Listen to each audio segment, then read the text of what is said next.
In 2003, Oxford philosopher Nick Bostrom published a paper in the Philosophical Quarterly titled, "Are You Living in a Computer Simulation?" It was not science fiction.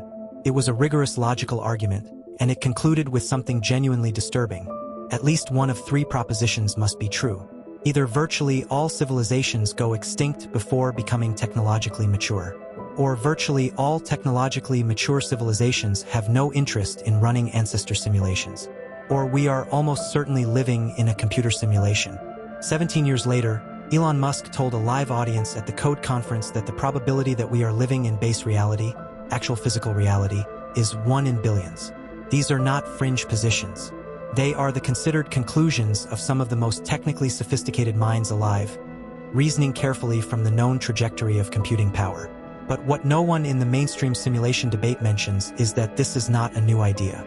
The ancient Vedic texts of India, composed between 1500 and 500 BCE, describe the physical universe as Maya, a word that translates roughly as illusion, but which technically refers to a measured, projected, constructed appearance.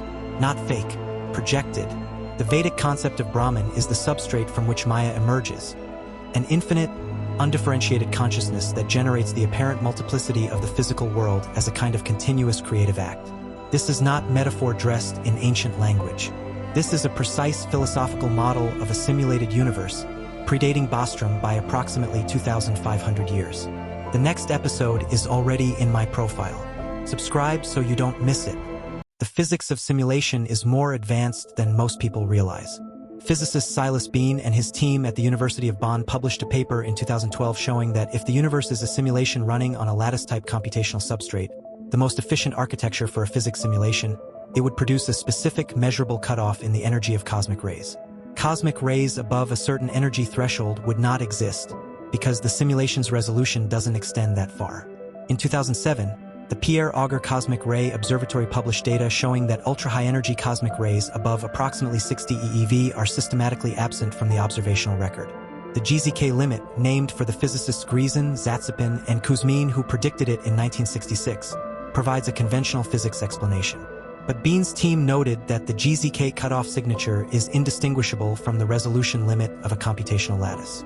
The double-slit experiment is the deeper anomaly.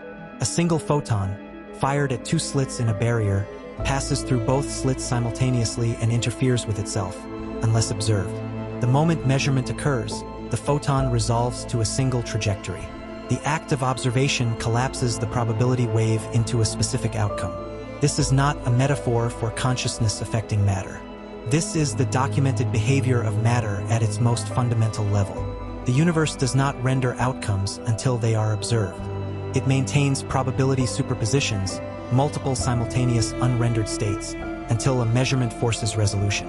That is exactly what you would expect from a computational system optimizing for rendering efficiency. The next episode is already in my profile. Subscribe so you don't miss it. The glitch phenomena are what make the simulation framework viscerally real. Researcher Jacques Vallée, in his study of UAP phenomena across 4 decades, identified a consistent pattern. Anomalous events, UFO sightings, poltergeist activity, spontaneous healings, bilocation reports, tend to cluster at specific geographic locations and specific historical moments. They do not distribute randomly across space and time. They appear to be triggered by specific conditions. This is the behavior of a system with debugging parameters, locations, and times where the rendering engine allows unusual outputs, either intentionally or as overflow events from adjacent computational threads. The ancient Hermetic and Gnostic traditions described the physical world as the creation of a lower-order intelligence, a demiurge, operating within a larger system it did not fully comprehend. The Gnostics were not pessimists.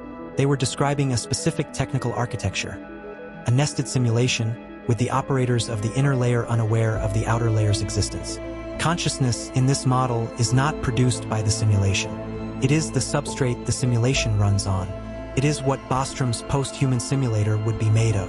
The Maya of the Vedas, the Tao that cannot be named, the observer that collapses the quantum wave function. You are not a character in the simulation. You are the computational substrate generating the character, temporarily convinced of the character's reality. And once you see this, you cannot unsee it. The next episode is already in my profile. Subscribe so you don't miss it.